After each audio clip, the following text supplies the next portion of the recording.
Marvel Worldwide Incorporated, commonly referred to as Marvel Comics and formerly Marvel Publishing, Incorporated and Marvel Comics Group, is an American publisher of comic books and related media. In 2009, the Walt Disney Company acquired Marvel Entertainment, Marvel Worldwide's parent company. Marvel started in 1939 as Timely Publications, and by the early 1950s had generally become known as Atlas Comics. Marvel's modern incarnation dates from 1961, the year that the company launched the Fantastic Four and other superhero titles created by Stan Lee, Jack Kirby, Steve Ditko, and many others.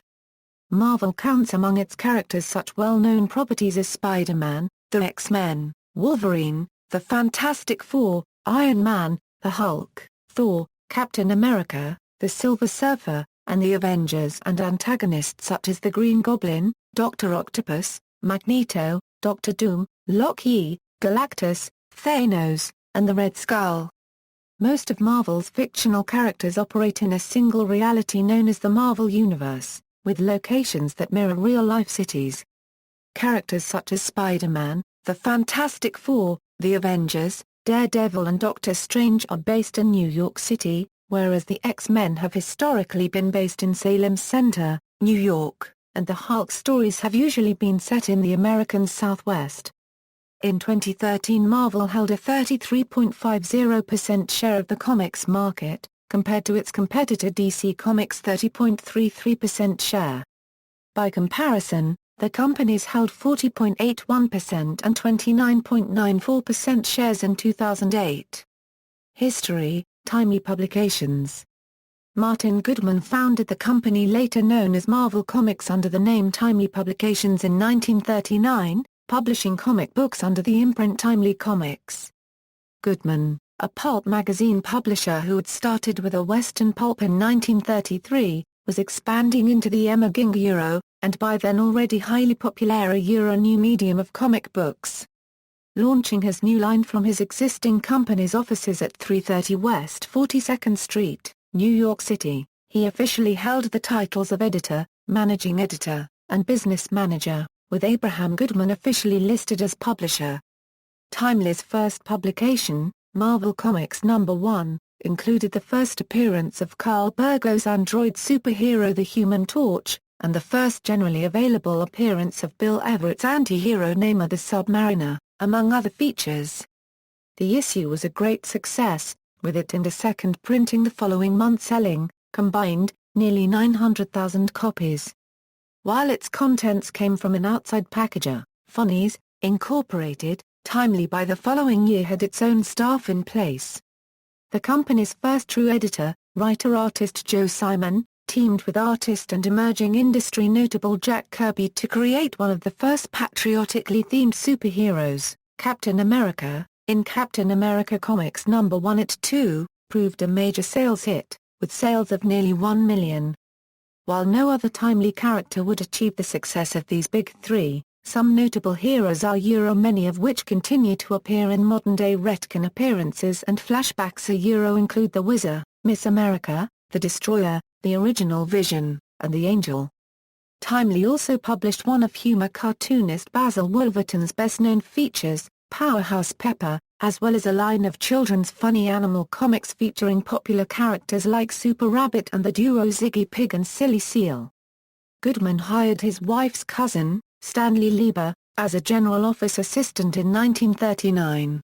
When editor Simon left the company in late 1941, Goodman made Lieber by then writing pseudonymously as Stan Lee interim editor of the comics line, a position Lee kept for decades except for 3 years during his military service in World War II.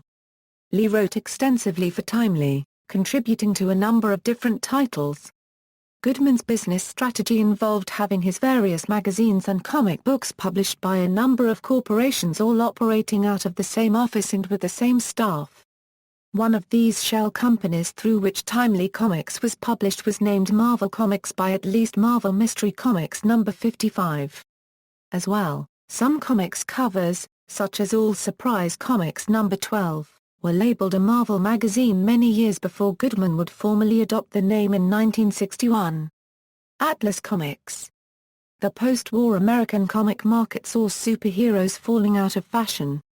Goodman's comic book line dropped them for the most part and expanded into a wider variety of genres than even Timely had published, featuring horror, westerns, humor, funny animal, men's adventure drama, giant monster, crime, and war comics, and later adding jungle books, romance titles, espionage, and even medieval adventure, Bible stories and sports. Goodman began using the globe logo of the Atlas News Company, the newsstand distribution company he owned, on comics cover dated November 1951, even though another company, Cable News, continued to distribute his comics through the August 1952 issues. This globe branding united a line put out by the same publisher, staff and freelancers through 59 shell companies, from Animearth Comics to Zenith Publications. Atlas, rather than innovate, took a proven route of following popular trends in television and movies, Euro-westerns and war dramas prevailing for a time, drive-in movie monsters another to mere Euro, and even other comic books, particularly the EC horror line. Atlas also published a plethora of children's and teen humor titles, including Dan DeCarlo's Homer the Happy Ghost and Homer Hooper. Atlas unsuccessfully attempted to revive superheroes from late 1953 to mid-1954, with the Human Torch, the Submariner, and Captain America. Atlas did not achieve any breakout hits and, according to Stan Lee, the company survived their first 2 decades chiefly because they produced work quickly, cheaply, and at a passable quality.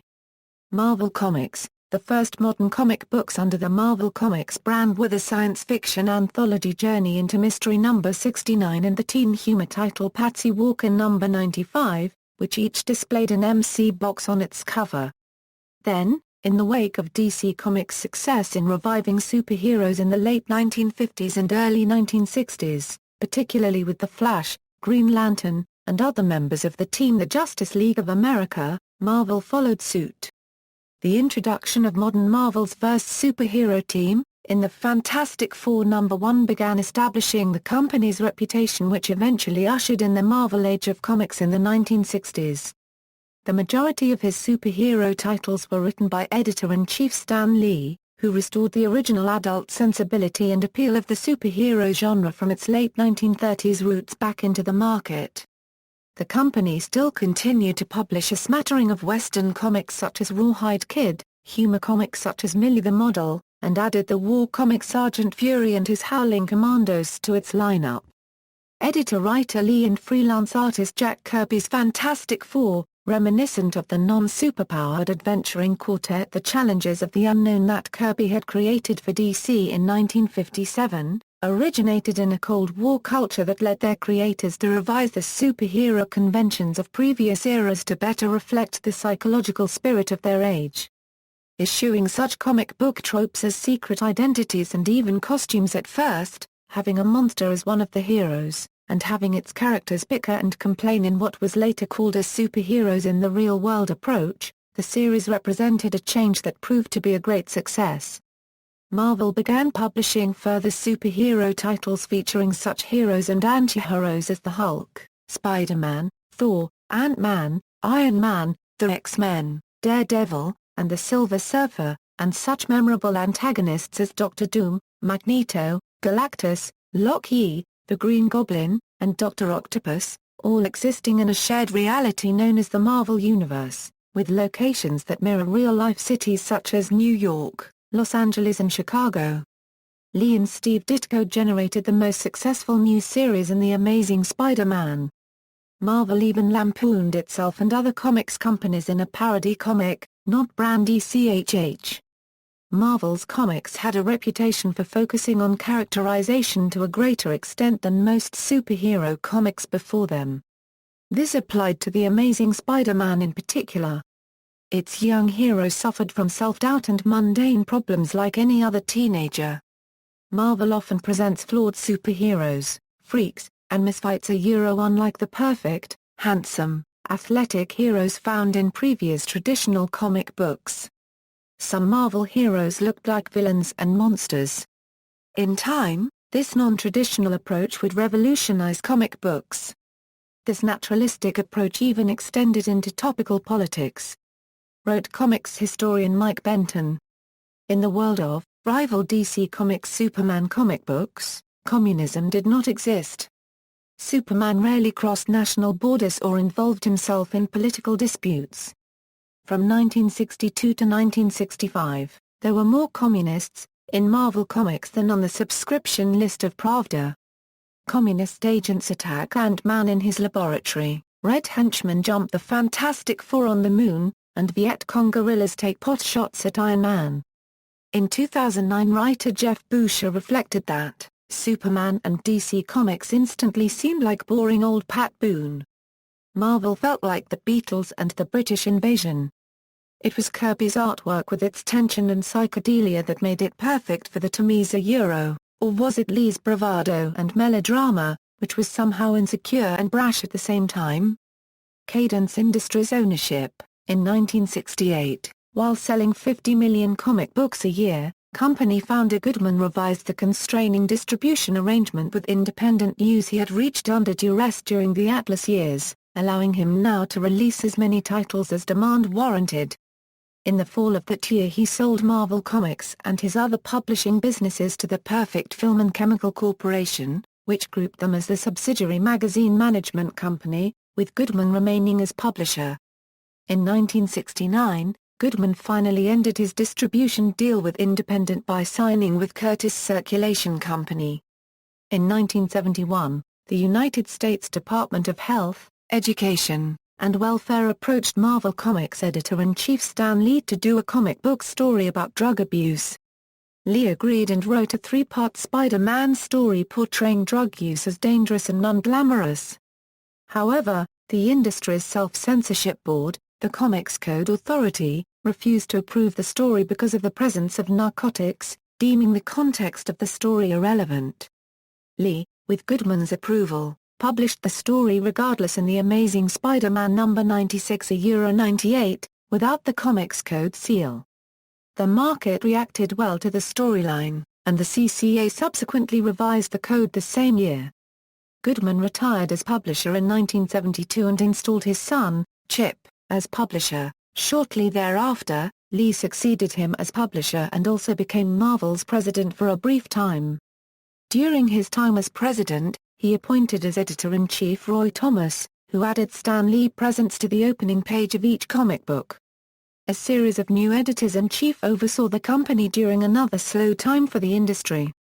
Once again, Marvel attempted to diversify, and with the updating of the Comics Code achieved moderate to strong success with titles themed to horror, martial arts, sword and sorcery, satire and science fiction. Some of these were published in larger format black and white magazines, under its Curtis Magazines imprint. Marvel was able to capitalize on its successful superhero comics of the previous decade by acquiring a new newsstand distributor and greatly expanding its comics line. Marvel pulled ahead of rival DC Comics in 1972, during a time when the price and format of the standard newsstand comic were in flux. Goodman increased the price and size of Marvel's November 1971 cover-dated comics from 15 cents for 36 pages total to 25 cents for 52 pages. DC followed suit, but Marvel the following month dropped its comics to 20 cents for 36 pages, offering a lower-priced product with a higher distributor discount. Goodman, now disconnected from Marvel, set up a new company called Seaboard Periodicals in 1974, reviving Marvel's old Atlas name for a new Atlas Comics line, but this lasted only a year and a half. In the mid-1970s, a decline of the newsstand distribution network affected Marvel. Cult hits such as Howard the Duck fell victim to the distribution problems, with some titles reporting low sales when in fact the first specialty comic book stores resold them at a later date. But by the end of the decade, Marvel's fortunes were reviving, thanks to the rise of direct market distribution selling through those same comics specialty stores instead of newsstands. Marvel held its own comic book convention, MarvelCon 75, in spring 1975, and promised a MarvelCon 76. At the 1975 event, Stan Lee used a Fantastic Four-panel discussion to announce that Jack Kirby, the artist co-creator of most of Marvel's signature characters, was returning to Marvel after having left in 1970 to work for rival DC Comics. In October 1976, Marvel, which already licensed reprints in different countries, including the UK, created a superhero specifically for the British market. Captain Britain debuted exclusively in the UK, and later appeared in American comics. In 1978, Jim Shooter became Marvel's editor-in-chief. Although a controversial personality, Shooter cured many of the procedural ills at Marvel, including repeatedly missed deadlines. During Shooter's 9-year tenure as editor-in-chief, Chris Claremont and John Byrne's run on the Uncanny X-Men and Frank Miller's run on Daredevil became critical and commercial successes. Shooter brought Marvel into the rapidly evolving direct market, institutionalized creator royalties, starting with the Epic Comics imprint for creator-owned material in 1982. Introduced company-wide crossover story arcs with Contest of Champions and Secret Wars. And in 1986 launched the ultimately unsuccessful New Universe line to commemorate the 25th anniversary of the Marvel Comics imprint. Star Comics, a children-oriented line differing from the regular Marvel titles, was briefly successful during this period. Despite Marvel's successes in the early 1980s, it lost ground to rival DC in the latter half of the decade as many former Marvel stars defected to the competitor. DC scored critical and sales victories with titles and limited series such as Watchmen, Batman, The Dark Knight Returns, Crisis on Infinite Earths, Byrne's revamp of Superman, and Alan Moore's Swamp Thing. Marvel Entertainment Group ownership. In 1986, Marvel's parent, Marvel Entertainment Group, was sold to New World Entertainment, which within 3 years sold it to McAndrews and Forbes, owned by Revlon executive Ronald Perelman. Marvel earned a great deal of money and recognition during the comic book boom of the early 1990s, launching the successful 2099 line of comics set in the future and the creatively daring though commercially unsuccessful Razorline imprint of superhero comics created by novelist and filmmaker Clive Barker. In 1990 Marvel began selling Marvel Universe cards with trading card maker Skybox International. These were collectible trading cards that featured the characters and events of the Marvel Universe. The 1990s saw the rise of variant covers, cover enhancements, swimsuit issues, and company-wide crossovers that affected the overall continuity of the fictional Marvel Universe. Marvel suffered a blow in early 1992, when 7 of its most prized artists Todd McFarlane, Jim Lee, Rob Liefeld, Mark Silvestri, Eric Larson, Jim Valentino, and Hilche Portacio left to form Image Comics. In 1996, Marvel had almost all its titles participate in the Onslaught saga, a crossover that allowed Marvel to relaunch some of its flagship, and now flagging, characters such as the Avengers and the Fantastic Four, and outsource them to the studios of 2 of the former Marvel artists turned Image Comics founders, Jim Lee and Rob Liefeld. The relaunched titles were a solid success amidst a generally struggling industry, but Marvel discontinued the experiment after a 1-year run and returned the characters to the Marvel Universe proper. In 1998, the company launched the imprint Marvel Knights, taking place within Marvel continuity. Helmed by soon-to-become editor-in-chief Joe Quesada, it featured tough, gritty stories showcasing such characters as the Inhumans, Black Panther and Daredevil. In late 1994, Marvel acquired the comic book distributor Heroes World Distribution to use as its own exclusive distributor. As the industry's other major publishers made exclusive distribution deals with other companies, the ripple effect resulted in the survival of only one other major distributor in North America, Diamond Comic Distributors Incorporated. In early 1997, when Marvel's Heroes World endeavor failed, Diamond also forged an exclusive deal with Marvel, giving the company its own section of its comics catalog previews. In 1991 Ronald Perelman, whose company, Andrews Group, had purchased Marvel Comics' parent corporation, Marvel Entertainment Group in 1989, took the company public. Following the rapid rise of this stock, Perelman issued a series of junk bonds that he used to acquire other entertainment companies, secured by MEG stock. Then, by the middle of the decade, the industry had slumped, and in December 1996 Marvel filed for Chapter 11 bankruptcy protection. Marvel Enterprises, in 1997, Toy Biz and MEG merged to end the bankruptcy, forming a new corporation, Marvel Enterprises. With his business partner Avi Arad, publisher Bill Gemmers, and editor-in-chief Bob Harras, Toy Biz co-owner Isaac Perlmutter helped stabilize the comics line. With the new millennium, Marvel Comics emerged from bankruptcy and again began diversifying its offerings. In 2001, Marvel withdrew from the Comics Code Authority and established its own Marvel rating system for comics. The first title from this era to not have the code was X-Force number 119. Marvel also created new imprints, such as Max and Marvel Adventures.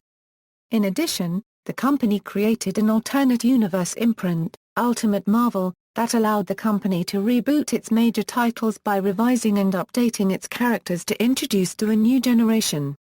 Some of its characters have been turned into successful film franchises, such as the X-Men movie series, starting in 2000, and the highest-grossing series Spider-Man, beginning in 2002. In a cross-promotion, the November 1, 2006, episode of the CBS soap opera The Guiding Light, titled She's a Marvel, featured the character Harley Davidson Cooper as a superheroine named The Guiding Light. The character's story continued in an 8-page backup feature, A New Light, that appeared in several Marvel titles published November 1 and 8. Also that year, Marvel created a wiki on its website.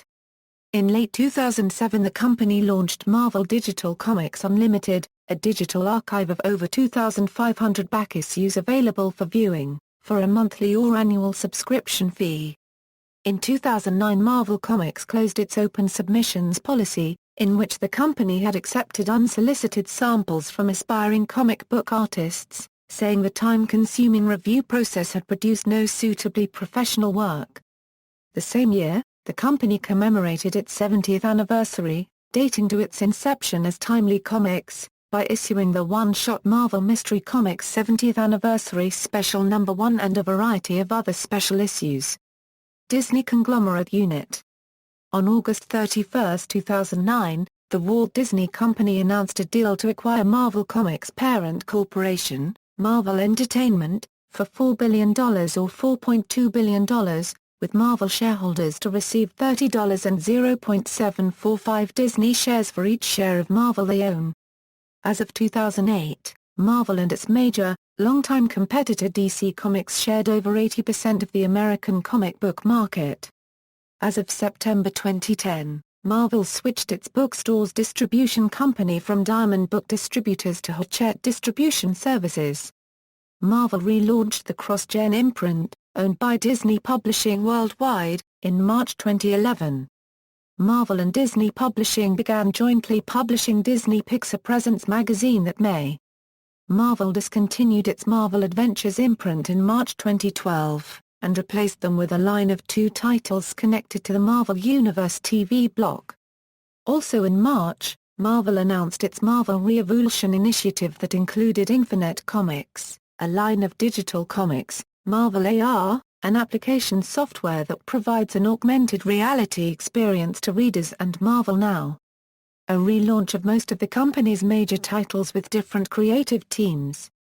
Marvel Now also saw the debut of new flagship titles including Uncanny Avengers and All New X-Men. A couple of joint comic projects were announced by Marvel and other Disney conglomerate components in 2013.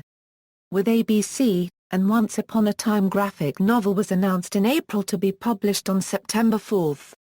With Disney, the company announced in October 2013 that in January 2014 its first title under their joint Disney Kingdoms imprint, Seekers of the Weird, a 5-issue miniseries, would be released. On January 3, 2014, Disney, via Marvel's corporate sibling Lucasfilm Limited, LLC, announced that as of 2015, Star Wars comics would once again be published by Marvel. Officers: Michael Z. Hobson, Executive Vice President, Publishing Group Vice President, Publishing, Stan Lee, Executive Vice President and Publisher, Joseph Calamari, Executive Vice President, Jim Shooter, Vice President and Editor-in-Chief, Publishers, Abraham Goodman 1939 A. Martin Goodman Euro 1972, Charles Chip Goodman 1972, Stan Lee 1972 Euro October 1996, Shire L. Rhodes October 1996 Euro October 1998, Winston Fowles February 1998 Euro November 1999, Bill Gemmers February 2000 Euro 2003, Dan Buckley 2003 Euro Present, Editors-in-Chief. Marvel's chief editor originally held the title of editor. This head editor's title later became editor-in-chief.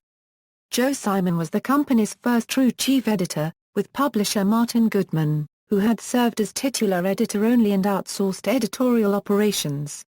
In 1994 Marvel briefly abolished the position of editor-in-chief, replacing Tom DeFalco with 5 group editors-in-chief. As Carl Potts described the 1990s editorial arrangement. In the early 90s, Marvel had so many titles that there were 3 executive editors, each overseeing approximately 1/3 of the line. Bob Budiansky was the 3rd executive editor, following the previously appointed Mark Gruenwald and Potts.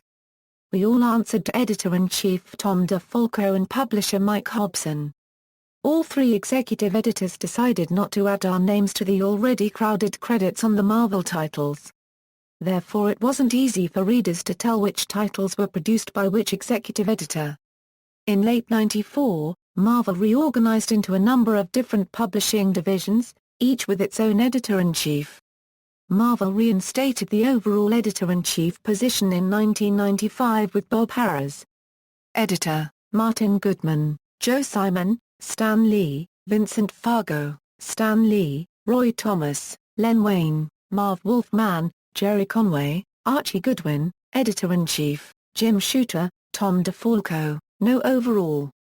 Separate Group Editors-in-Chief, Mark Gruenwald, Universe, Bob Harras, Mutant, Bob Budiansky, Spider-Man, Bobby Chase, Marvel Edge, Carl Potts, Epic Comics and General Entertainment. Bob Harras, Joe Quesada, Axel Alonso.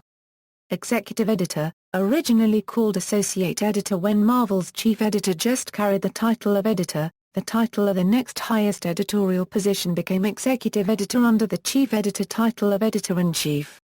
The title of Associate Editor later was revived under the Editor-in-Chief as an editorial position in charge of few titles under the direction of an editor and without an assistant editor. Associate Editor, Chris Claremont. Euro 1976, Jim Shooter January 5, 1976 Euro January 2, 1978, Executive Editor, Tom DeFalco 1987, Mark Gruenwald 1987 Euro 1994, Senior Editor 1995 Euro 1996, Carl Potts Epic 1989 Euro 1994, 1995 Euro, Bob Budiansky Early 90s Euro 1994, Bobby Chase 1995 Euro 2001, Tom Brevoort 2007 Euro Present, Axel Alonso 2010 Euro January 2011, Ownership, Martin Goodman, Parent Corporation, Magazine Management Company. Cadence Industries, Marvel Entertainment Group, Marvel Enterprises, Incorporated. Marvel Entertainment, Incorporated, Marvel Entertainment, LLC. Offices, located in New York City, Marvel has had successive headquarters, in the McGraw-Hill Building, where it originated as Timely Comics in 1939, in Suite 1401 of the Empire State Building, at 635 Madison Avenue, 575 Madison Avenue. 387 Park Avenue South, 10 East 40th Street. 417 Fifth Avenue, a 60,000-square-foot space at 135 West 50th Street. Marvel characters and other media. Marvel characters and stories have been adapted to many other media. Some of these adaptations were produced by Marvel Comics and its sister company, Marvel Studios, while others were produced by companies licensing Marvel material. Films. As of the start of the 2013 summer movie season, films based on Marvel's properties represent the highest-grossing U.S. franchise, having grossed over $5.4 billion as part of a worldwide gross of over $12 billion. Television programs. Many television series, both live-action and animated, have based their productions on Marvel Comics characters. These include multiple series for popular characters such as Spider-Man, Iron Man and the X-Men. Additionally, a handful of television movies, usually also pilots, based on Marvel Comics characters have been made.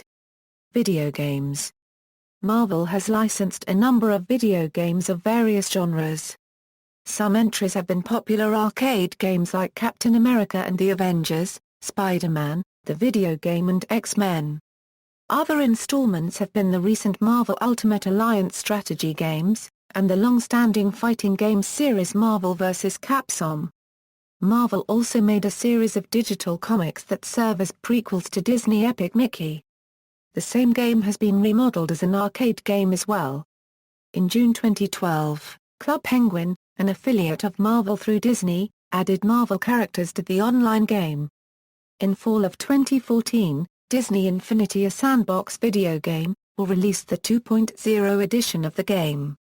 It will include Marvel's superheroes. It will have the Avengers playset, the Spider-Man playset, and the Guardians of the Galaxy playset. Prose novels. Marvel first licensed 2 prose novels to Bantam Books, who printed The Avengers Battle the Earthwrecker by Otto Binder and Captain America, The Great Gold Steel by Ted White. Various publishers took up the licenses from 1978 to 2002.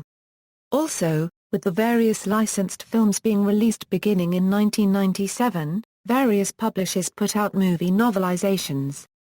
In 2003, following publication of the prose young adult novel Mary Jane, starring Mary Jane Watson from the Spider-Man mythos, Marvel announced the formation of the publishing imprint Marvel Press. However, Marvel moved back to licensing with Pocket Books from 2005 to 2008.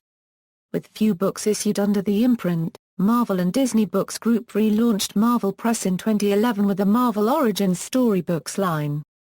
Role-playing games. TSR published the pen and paper role-playing game Marvel's Superheroes in 1984. TSR then released the Marvel's Superheroes adventure game in 1998. In 2003, Marvel Publishing published its own role-playing game, the Marvel Universe role-playing game. In August 2011, Margaret Welley Productions announced it was developing a tabletop role-playing game based on the Marvel Universe, set for release in February 2012. Theme parks. Marvel has licensed its characters for theme parks and attractions, including at the Universal Orlando Resort's Islands of Adventure, in Orlando, Florida, which includes rides based on their iconic characters and costumed performers. Universal theme parks in California and Japan also have Marvel rides. Walt Disney Parks and Resorts plans on creating original Marvel attractions at their theme parks, with Hong Kong Disneyland becoming the first Disney theme park to feature a Marvel attraction.